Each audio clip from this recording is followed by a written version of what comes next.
नमस्कार, express news देख रहे हैं हमें आपके साथ गोविंद राज। और देखिए गोड्डा के अशोक स्तंभ पर सैकड़ों सरकारी शिक्षक जो हैं सभी कोटि के यहाँ पर पहुंचे हुए हैं और सभी देखिए नारेबाजी कर रहे हैं और गोड्डा डीसी के खिलाफ में नारेबाजी कर रहे हैं। आपको पता होगा इससे पहले भी गोड्डा डीसी लगातार जो है वीडियो कॉन्फ्रेंसिंग के जरिए भी सरकारी स्कूल के बारे में जानकारी ले रहे थे कि क्या कुछ वहाँ पर है, पढ़ाई हो रही है कि नहीं हो रही है। लेकिन अब क्या चीज का ये विरोध कर रहे हैं ये भी जानेंगे। और अभी सैकड़ों की संख्या में लोग यहाँ पहुंचे हैं। क्या नाम हुआ सर आपका? सुभाष चंद्र हुआ। क्या समस्या है? आप लोग अब उपायुक्त के खिलाफ में नारेबाजी कर रहे हैं।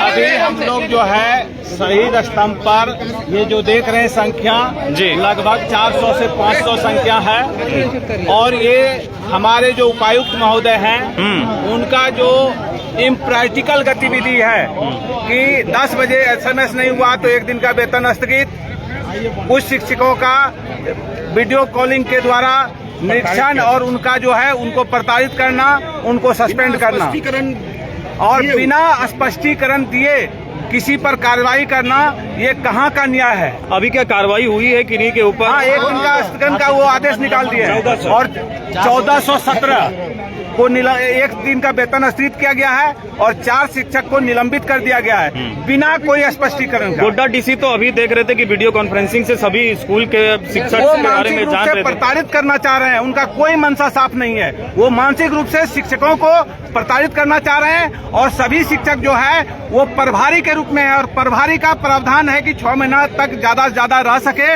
और यहाँ पर 6 साल 8 साल से प्रभारी हैं, उनको प्रभारी के रूप में कोई दे नहीं है और दूसरा उल्टा चाबुक उन पर चलाया जा रहा है। उनको मानसिक रूप से प्रताड़ित किया गया है और प्रताड़ित किया जा रहा है। इसी के विरोध में हम लोगों ने पहला जो है सांकेतिक, चूंकि हम लोग शिक्षित व्यक्ति होते हैं, सांकेतिक तौर पर उनका विरोध कर रहे हैं, जिसके लिए मैंने जो है SDO साहब से परमिशन लिया। 6 से 7 का भी है और प्रत्येक 26, 27, 28 मार्च को हम लोगों का प्रत्येक विद्यालय में काला बिल्ला लगाकर विद्यालय के गतिविधि को करेंगे।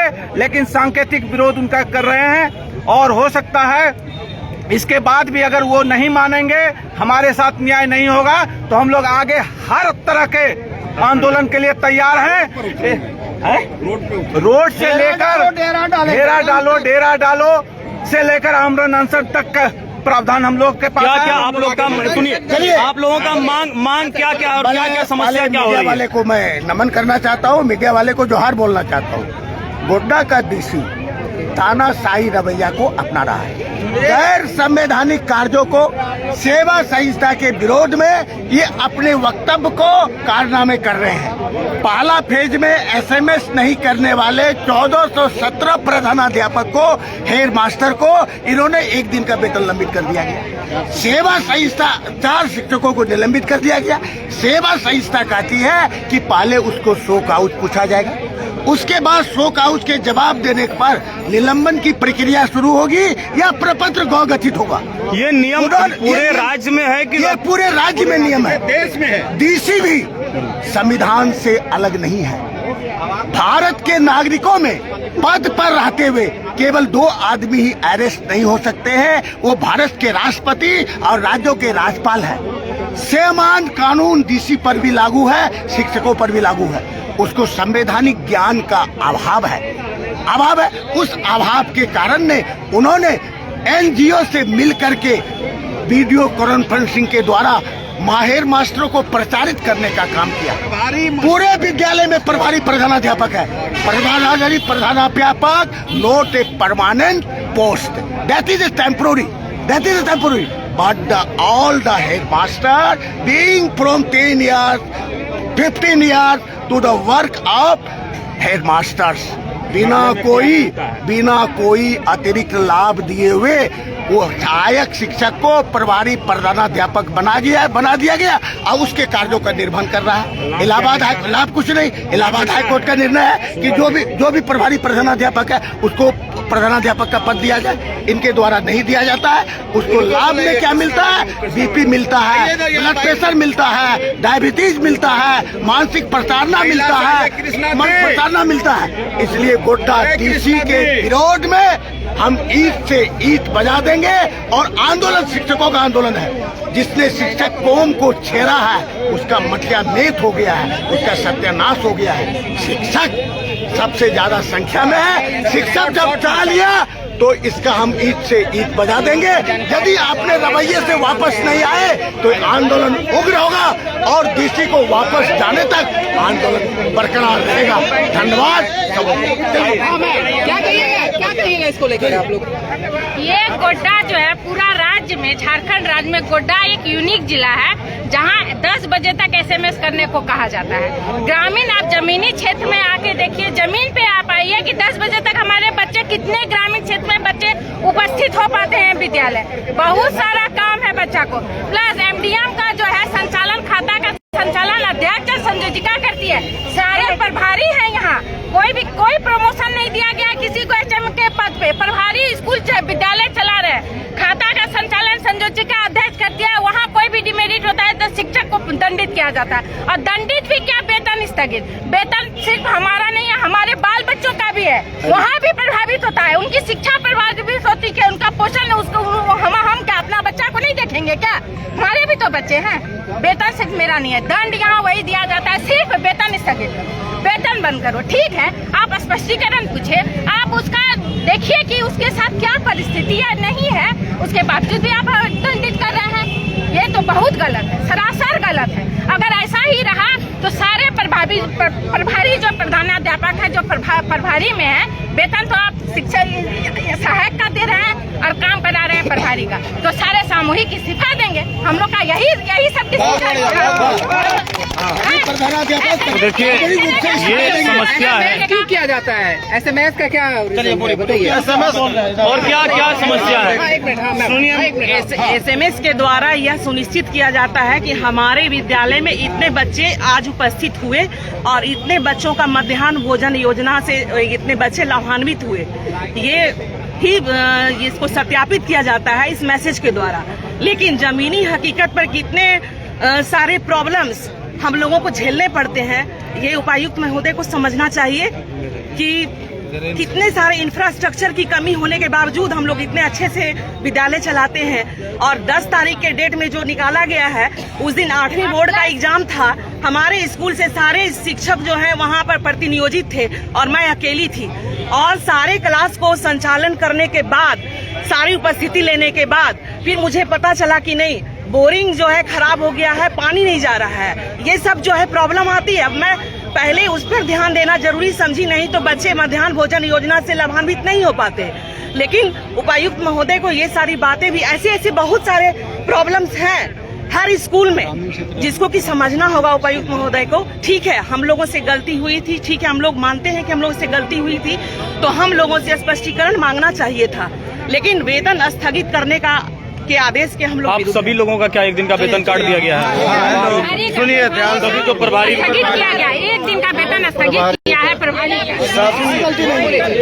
अभी सुनिए, अभी आप लोग क्या आगे करिएगा और अभी क्या मांग है, किस चीज का विरोध? सबसे बड़ी बात यह है कि उपायुक्त महोदय मिलते नहीं हैं। हम लोग कई बार मिलने का प्रयास किए, ये 2 बजे के बाद अपने चैम्बर में नहीं बैठते हैं। और हम लोग सीएल लेकर के 16 सीएल मिलता है साल भर में, सीएल लेके तो इनसे मिल नहीं सकते हैं। अगर हम शिक्षकों से इनको कोई भी समस्या थी, कोई भी काम लेना था, तो हमारे संगठन के लोगों को ये बुलाते और अपनी बात रखते कि हम आपसे ये सब चाहते हैं। उसके बाद हमारी भी बात सुनते, क्योंकि हम एक लोकतांत्रिक देश में रहते हैं, कोई तानाशाही या राजतंत्र में नहीं रहते हैं कि आप मोबाइल पे वीडियो कॉलिंग खुद भी कर रहे हैं और 30 पदाधिकारी को केवल शिक्षा विभाग और शिक्षकों का औचक निरीक्षण के लिए लगा दिए। कल भी हमारे एक साथी ने बताया कि 2:55 में उनको फोन आया। अब बताइए, पत्रकार बंधु, 3 बजे विद्यालय बंद होता है, 2:55 में फोन आने का क्या तुक है, क्या उचित है? यदि आप निरीक्षण करना चाहते हैं तो पहले हमारी समस्याओं को सुनिए। उससे भी बड़ी बात है कि उपायुक्त महल चाहते हैं कि प्राइवेट स्कूल के तरह हमारा सरकारी स्कूल दिखे। तो बगल में संत थॉमस है, उनको जाके देखना चाहिए। उपायुक्त है, उनको बहुत पावर है। वहाँ जितनी व्यवस्था है संत थॉमस में, चाहे सफाई कर्मी हो, उसके बाद शिक्षक हो, कंप्यूटर ऑपरेटर हो, लिपिक हो, गार्ड हो, बिजली व्यवस्था हो, जनरेटर हो, सारा स्कूल एक एक स्कूल में दीजिए। हम लोग कोई ताकत नहीं है कि हम लोग प्राइवेट स्कूल को बंद नहीं करवा दें। उतनी क्षमता हमारे ये बीपीएससी और जेपीएससी टीचर रखते हैं। आप चाहते हैं कि हाथी के आकार का हमको चाहिए व्यवस्था, और आप पिद्दी बना के रखे हैं। प्राथमिक विद्यालय में 5-5 कक्षा के बच्चे पढ़ते हैं और एक शिक्षक पे दे दिए हैं। मिडिल स्कूल में 2 टीचर दे दिए हैं। आप देखिए अभी हमारे हमारे अभी बीच में आया कि मिडिल स्कूल भी एक शिक्षक ही है। तो मैं पत्रकार के माध्यम से, इस चैनल के माध्यम से माननीय उपायुक्त महोदय से ये प्रश्न चाहता हूँ कि 8वीं कक्षा तक एक शिक्षक के भरोसे आप छोड़ करके क्या हमसे करवाना चाहते हैं। दूसरी बात, इधर एक उनका मैसेज आया कि 9 बजे एसएस भेजे, 9 बजे स्कूल ओपनिंग का टाइम है, 9 बजे कैसे हम उपस्थिति दे दें। और सुदूर ग्रामीण इलाका में गरीब घर के बच्चे हैं, वो लेट से स्कूल आते हैं। ये सच्चाई है। धरातल पे हम लोग को सुंदर पहाड़ी जैसे दुर्गम इलाकों में काम करना पड़ता है। हम शिक्षा के यदि उनको मध्याह्न भोजन योजना से वंचित कर देंगे तो इसके जिम्मेवार कौन होंगे? इनका जवाब सब उनको सोचना होगा।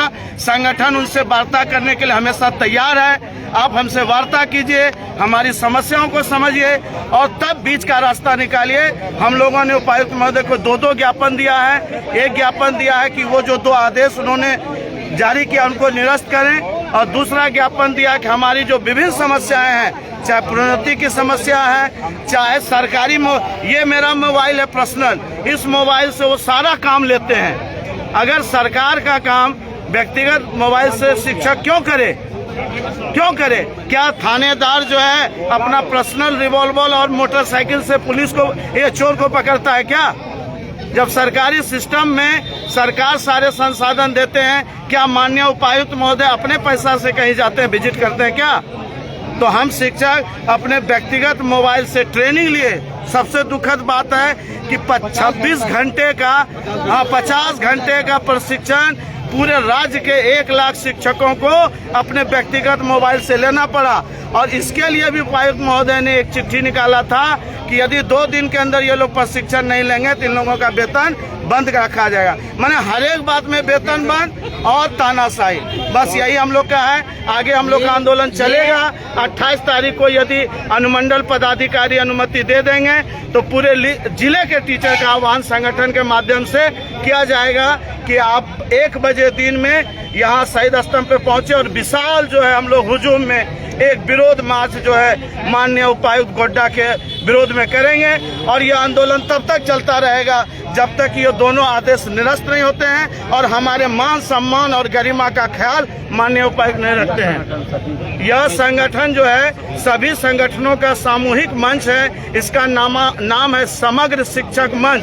इसमें प्राथमिक विद्यालय से लेके +2 के शिक्षकों का जो है संगठन है। इन्हीं शब्दों के साथ मैं अपनी वाणी को विराम देता हूं और एक जोरदार नारा उपायुक्त के विरोध में हम लोग सब लगाएंगे। तो देखिए ये तमाम शिक्षक और जो इनको समस्याएं हो रही थी उसको लेकर के आज विरोध कर रहे हैं और गोड्डा उपायुक्त के खिलाफ में लगातार जो है नारेबाजी कर रहे हैं। बाकी आगे जो अपडेट होगा वो आप लोगों के बीच में हम दिखाएंगे। लेकिन अभी जो है गोड्डा डीसी के खिलाफ में लगातार सभी शिक्षक विरोध कर रहे हैं, वो तस्वीर आपकी स्क्रीन पर है।